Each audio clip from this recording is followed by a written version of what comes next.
ne po vizitonim me kryesinë e shoqatës që të japim një akses dhe mundësi. Njerëzit duhet vinë të shfrytëzojnë çdo hapësirë ligjore dhe ta jetësojnë këtë vend.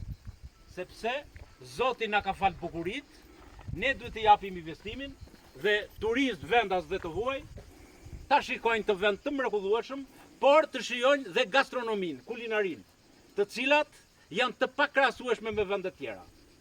Ne në shumë vende kur dëgjojmë në tavolina themi ishim në Valbon apo në Theth. Unë nuk dua kur të nënçmoj ato zona andej, por Thethin ne e kemi këtu. Hapësirat dhe mundësitë ne e kemi këtu. Prandaj do t'i kërkoja kryesisë shoqatës bashkë me kryetarin zotin Berhali Meta që ta fusin në eficiencë këtë zonë, të bashkëpunojnë ngushtë me pushtetin vendor dhe të realizojnë qëllime për këtë popull që me vërtet ka vuajtur, por me pak mençuri mund të dali nga situata. Dhe realizojmë edhe qëllimet parëve tanë, realizojmë edhe vlerat e kohës sot, por lem dhe një trashëgimi të pasur për të ardhmen. Bujar, të e vlerësojmë dhe faleminderit që na mbështet dhe për mendimin dhe sugjerimin që thua, po shoqata e ka në program promovimin e zonës së Çermenikës dhe turizmi malor. Ne kemi bërë punën tonë dhe të vazhdojmë ta bëjmë të gjithë çermenikasit, sidomos gjithë kryesia dhe gjithë çermenikasit që banojnë dhe që kanë emigruar brenda dhe jashtë vendit, janë të gatshëm të investojnë. Faleminderit që ju e vlerësoni maksimalisht zonën e Çermenikës, sepse tu nuk ka publicitet. Ky është realitet.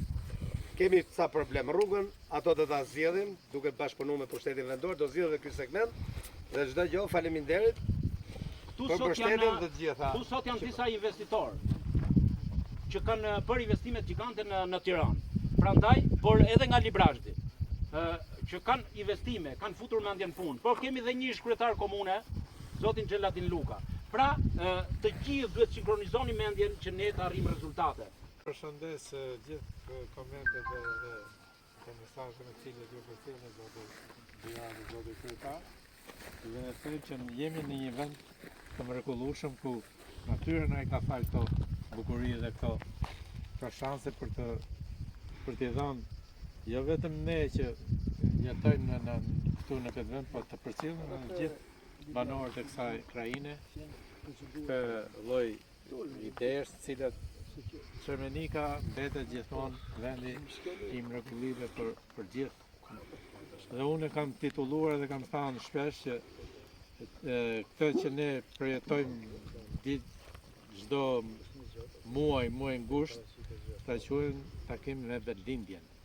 Domethënë sepse njerëzit duhet takohen dhe të zgjerojnë atë kufirin e njohurive të tyre dhe të shtohet dashuria për vendimin. Dhe gjithë i ftoj gjithë që të ndodhen në datë 16 të jenë në këtë vend në fushë për të takuar me njëri tjetrin dhe për të u kënaqur me gjithë sa ka.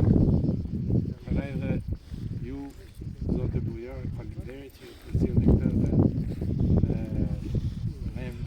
ne tash në formën e kësaj kronike për cilët ti po viziton, ke edhe një lloj dashurie për këtë krahin këtu, sepse nuk mund të burojnë gjërat të dalin nga goja pa pas dashurinë për që të burojnë nga zemra. Faleminderit.